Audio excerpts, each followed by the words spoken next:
I took the job because no one else wanted it. That's usually how it goes with night work around cemeteries. Low pay, long hours. No witnesses if something goes wrong. The kind of place people avoid without thinking about why. I didn't mind. At the time, I needed money more than comfort. I was 34. Divorced. No kids. No real schedule.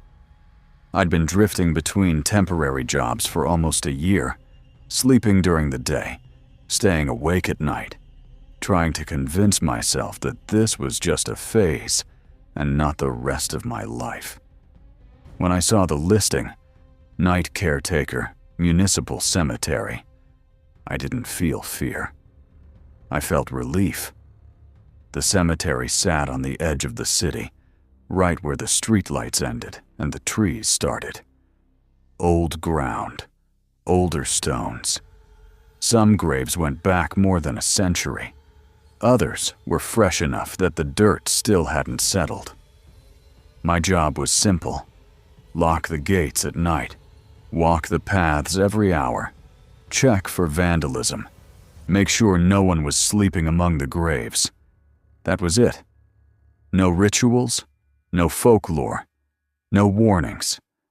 The supervisor didn't even look at me when he handed me the keys. "Nothing happens out there," he said. "People just get nervous when it's quiet." I believed him. For the first 2 weeks, it really was nothing. The nights were cold and still. The wind moved through the trees. The gravel crunched under my boots. My flashlight cut pale lines across headstones and names I didn't recognize. I learned the layout quickly. The old section in the back, the newer graves closer to the road, the service shed near the fence. I walked the same paths every night, like a routine drilled into my muscles. At first, the silence felt peaceful. Then it started to feel intentional. There's a difference between a place being quiet and a place holding its breath. I didn't have words for it back then, but my body noticed before my mind did. I'd stop walking sometimes and realize I hadn't heard anything in minutes. No wind, no insects, no distant traffic, just my own breathing inside my jacket. The first strange thing happened on my 9th shift. It was just after 2 in the morning. I was halfway through my round, near the older graves, when I noticed something off about the ground. A patch of soil near one of the oldest headstones looked disturbed. Not dug up, just moved. Like something underneath had shifted and settled again. I crouched down and shined my flashlight over it. No footprints, no tools, no trash. I told myself it was erosion. Rain. Animals. I stood up and kept walking.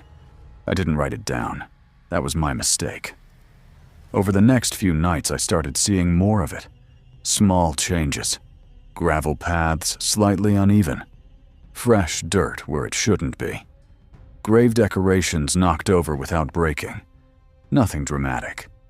Nothing that would make a normal person call the police. But it kept happening in the same area. The old section.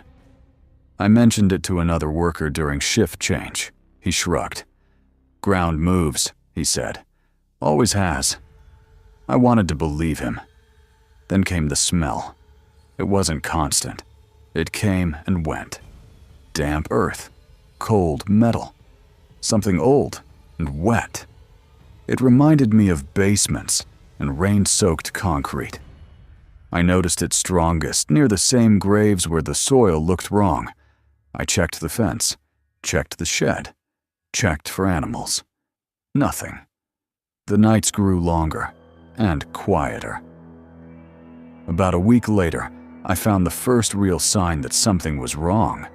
It was near the back fence, close to the tree line. A flashlight lay on the ground. Not mine. The plastic was scratched. The lens cracked. The battery compartment open. I picked it up and turned it on. It flickered once, then died. I stood there longer than I should have. No one was scheduled to be inside after hours. No one was supposed to be there. I reported it. The supervisor frowned but didn't seem concerned. "Probably kids," he said, "or someone sneaking in after dark." "Then where are their footprints?" I asked. He didn't answer that. That night, I started carrying my phone in my hand instead of my pocket. I didn't know why. I just didn't want to dig for it if something happened. Joy. The next shift, something changed. The ground wasn't just disturbed anymore. One of the older graves had collapsed inward slightly. Not enough to expose anything. Just enough to leave a shallow depression where solid earth should have been. I stood there, staring at it. And that's when I felt it. The vibration. Not footsteps. Not movement above ground. Something below. Slow. Subtle. Like pressure adjusting deep under my boots. I took a step back. The feeling stopped. I waited. Nothing happened. I told myself it was my imagination. That's what you do when reality starts feeling inconvenient. I finished my round and went home. But when I tried to sleep that morning, I couldn't. Every time I closed my eyes, I felt the ground shifting. Not violently, purposefully. I didn't quit after that night. I should have. Any sane person would have. But nothing actually happened. Not officially. No one chased me. No one grabbed me. I ran, sure. But fear alone doesn't pay rent. The supervisors brushed it off the next morning. "Old graves collapse," one of them said. "Animals dig," another added. "You'd be surprised what sounds carry underground." They didn't look surprised at all. They looked tired. Like people who had explained the same thing too many times and learned not to say more than necessary. They fixed the grave, filled it in, marked it as a structural issue. The report was clean. Too clean. And that was that. For a while, things went back to normal. No sounds, no movement, no new notes. I started telling myself I overreacted. Night work messes with your head. Darkness makes patterns where there aren't any. Still, I noticed changes. The cemetery felt watched, not from above, from below. I became aware of the ground in a way I never had before. Every step felt deliberate. Every pause felt risky. I avoided standing still for too long. I also noticed something else. The soil. Some graves looked wrong. Not open. Not disturbed enough to report. Just uneven. As if the ground had been pressed from underneath and then settled back into place. Subtle. Easy to miss if you weren't already looking for it. I started marking dates. Patterns emerged. The movement didn't happen every night. There would be 3 or 4 nights of nothing. Total silence, almost peaceful. Then one night, faint sounds, always after midnight. Always brief, like something testing whether it was safe. That scared me more than constant noise would have. Whatever it wasn't mindless. I talked to another guard about it. An older guy who'd been there longer than anyone else. I asked casually, like it didn't matter. "Have you ever heard things underground?" I said. He didn't answer right away, just looked at me. Then he asked, "Did you look down?" I told him no. He nodded once. "That's good," he said. "Don't start." I pressed him, asked what he meant. He sighed and shook his head. "Every few years," he said. "Someone new hears it. Most quit. Some don't." "What happens to the ones who don't?" I asked. He didn't answer that. Instead, he gave me advice. "Don't stay near fresh graves." Don't walk the same path every night. And if the ground feels warm, he stopped himself. Never mind, he said. Just leave. That night, I noticed the smell. Earth always smells like earth. Damp, cold, heavy. This was different. Sweet. Rotting. Alive. It drifted through the air in patches. One section of the cemetery would smell normal. The next would make my stomach tighten. I followed it once, carefully, against my better judgment. It led me to a row of older graves. No recent burials. Stones worn smooth by time. The smell was strongest there. I shined my flashlight at the ground. The soil was sunken in, not collapsed, compressed. And then I saw the marks. Long, shallow, dragging, like fingers pulling through dirt from underneath. I stepped back immediately. That was when I heard it again. Not beneath me this time. Beside me. A soft scrape. Very slow. Like nails testing wood. I didn't run. I walked away. Calm. Controlled. Every instinct screaming at me not to draw attention. When I reached the security room, I locked the door and sat there until morning. The next day, another note appeared. This one was newer than the rest. Written in a hand I didn't recognize.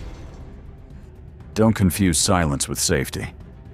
That's when I stopped believing this was just about graves collapsing. Something was waking up, and it was learning the schedule. I didn't tell anyone about the note. Not the supervisors, not the police, not even the other guards. I folded it, put it in my pocket, and spent the rest of the shift pretending it didn't exist. But once something like that enters your head, it doesn't leave. I started noticing how carefully people avoided certain areas of the cemetery. Entire sections that were technically part of the route, but never checked unless absolutely necessary. Paths that existed on the map, but not in practice. And I realized something else. No one ever stayed long near the same grave. They passed through. They kept moving. Like prey. A few nights later, I met the man who finally said more than he should have.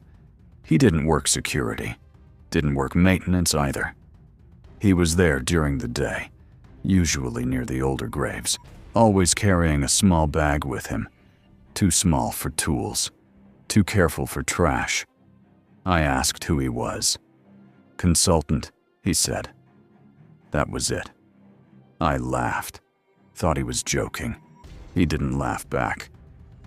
You heard something, he said. Not a question. I froze. He watched my reaction closely, then nodded to himself. Yeah, he said quietly. You heard it. We talked off the record. No names, no titles.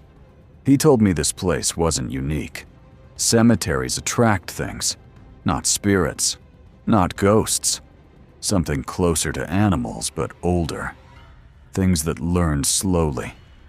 Things that understand patterns before they understand meaning. They aren't dead. They just live where death piles up. They don't wake up fast, he said. But once they do, they don't forget. I asked how many there were. He shrugged. Usually one, he said. Sometimes more. Depends how long it's been feeding. That word made my skin crawl. Feeding on what? I asked. He looked at the ground. Pressure, he said. Decay. People standing still too long.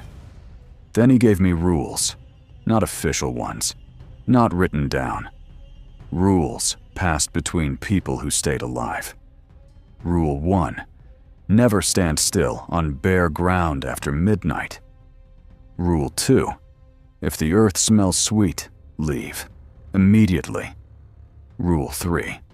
Never investigate warmth coming from the soil. Rule 4. If you hear movement, don't shine your light at the ground. Look away. And the last one, the one he hesitated on.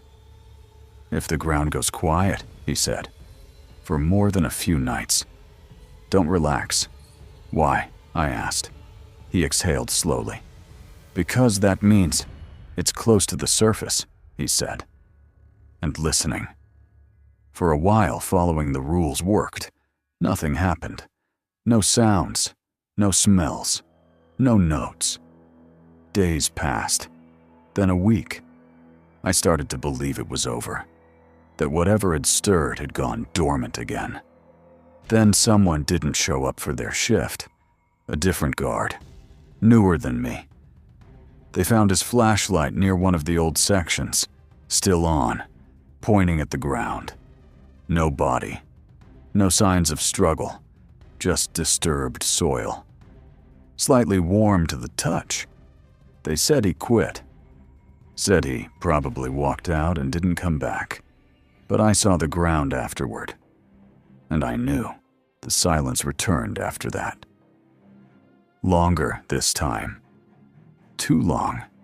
And deep down, I understood the worst part. It wasn't hunting anymore. It was waiting.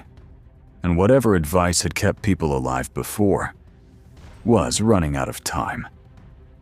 The second grab happened when I finally stopped believing the rules would be enough. It was late, after 2 in the morning. The cemetery looked the same as always. Quiet. Still. Too still. No wind. No insects. Even the trees weren't moving. That should have been my warning. I was halfway through my route when my radio crackled once. Just static. Then nothing. I stopped walking. I shouldn't have. The ground near one of the older graves looked wrong. Not disturbed. Not broken. Just lower. Like it had settled recently. I told myself to keep moving. I didn't. I stepped closer. That's when something wrapped around my ankle. Hard. Cold. Not skin. Not bone. It felt like dense muscle under wet fabric. Stronger than it had any right to be. I didn't scream. My body reacted before my mind caught up. I stumbled forward and hit the ground hard, palms scraping against dirt and stone. Whatever had me pulled. Slow at first. Testing. Then harder. My leg burned as something tightened around it. I kicked backward blindly and felt resistance shift, like it was adjusting its grip. That's when I smelled it. Sweet. Rotting. Heavy. I remembered the rule. If the earth smells sweet, leave. I reached for my flashlight and swung it toward the ground, and stopped. Rule 4. Don't shine your light at the ground. I aimed it forward instead. The beam caught the edge of the grave, and something moved beneath the soil, not bursting out, not dramatic, just a shape shifting under the surface like something crawling under a blanket. My leg was yanked again. I slid closer. My knee hit stone. Pain shot up my spine. I grabbed the edge of the grave and held on with everything I had. The pressure increased. Whatever it was, it learned fast. It changed angles, pulled downward. My grip started to slip. I felt fingers, not hands, fingers. Too many of them. Pressing, exploring. That's when I screamed. The sound ripped out of me before I could stop it. The thing froze. Not because it was scared, because it was listening. I took that moment and slammed my boot heel down hard on whatever had me. Once, twice. The grip loosened just enough. I kicked free and scrambled backward, dragging myself across gravel and dirt, tearing skin, not caring. I ran. I didn't look back. I didn't stop until I reached the lights near the entrance. I collapsed there, gasping, heart hammering so hard I thought it might split my chest. My ankle was bruised, deep, finger-shaped marks wrapped around it. Too many. I didn't finish the shift. Didn't report it. Didn't go back for 3 days. When I finally returned, the grave was sealed. Fresh dirt. New stones. No explanation. No one mentioned the missing guard again, and no one asked about my limp. But the man with the small bag found me that night. He looked at my ankle, didn't ask what happened. "You're lucky," he said quietly. "Why?" I asked. He met my eyes. "It didn't pull you all the way in," he said. "That means it wasn't done learning you yet." I asked how you stop something like that. He didn't answer right away. Then he said something that made my stomach drop. "You don't stop it," he said. "You delay it. And when that stops working..." He looked past me, toward the darker sections of the cemetery. "Then you make sure," he said. "You're not the one it remembers."